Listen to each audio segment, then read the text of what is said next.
ভারতকে হারিয়ে শিরোপা জেতার আনন্দ আর পাবেন কিনা জানেন না ক্যাপ্টেন মিঠু চৌধুরী। মাথায় ইনজুরি নিয়েও দেশের জন্য প্রাণপণ মাঠে লড়েছেন ইউসুফ আলী। সোশ্যাল মিডিয়ায় নানা রকম প্রতিক্রিয়ায় ভেঙে পড়েও উঠে দাঁড়িয়েছেন নাজমুল হুদা ফয়সাল। সাফ অনূর্ধ্ব 20 চ্যাম্পিয়ন যুবাদের এমন অনেক গল্পই রয়েছে ট্রফি জয়ের পেছনে।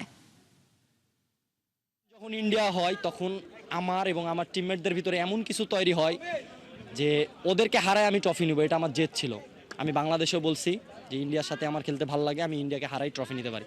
তো আল্লাহ আমাদেরকে এটা দিছে, আমি ইন্ডিয়াকে হারাই ট্রফি নিতে পারছি। এর মতন আনন্দ আমি হয়তো আমার লাইফ আর পাবো কি এটা নিয়ে আমি বলতে পারবো না। সবার আগে দেশ দেশ এখন দেশের বৃহৎ ট্রফির জন্য ক্ষুদ্র আমার জীবন কিচ্ছু না। সবার আগে দেশ, আমি দেশকে বাঁচাতে চাই, দেশের সম্মান রক্ষা করতে চাই। ইনশাল্লাহ ভবিষ্যতে সিনিয়র সাব চ্যাম্পিয়নও জয়লাভ করতে চাই। কিছু কিছু লোক, জানি না আমি ওনাদের কোনো ক্ষতি করেছি কি না, বা সবসময় ওনারা মানে সোশ্যাল মিডিয়াতে আমার ফ্যামিলি বা আমাকে নিয়ে যা ইচ্ছা বলতে পারে, সমস্যা। বাট আমার বাবা নাই, আমার বাবাকে নিয়ে অনেক গালাগালি, আমার মাকে নিয়ে, যেগুলো আমাকে অনেক মেন্টালি অনেক এই টুর্নামেন্টে আমাকে অনেক ভেঙে দিয়েছে। আমার টিমমেটরা, আমার কোচেরা আমাকে অনেক সাপোর্ট দিয়েছে যে তুমি উঠে দাঁড়াও।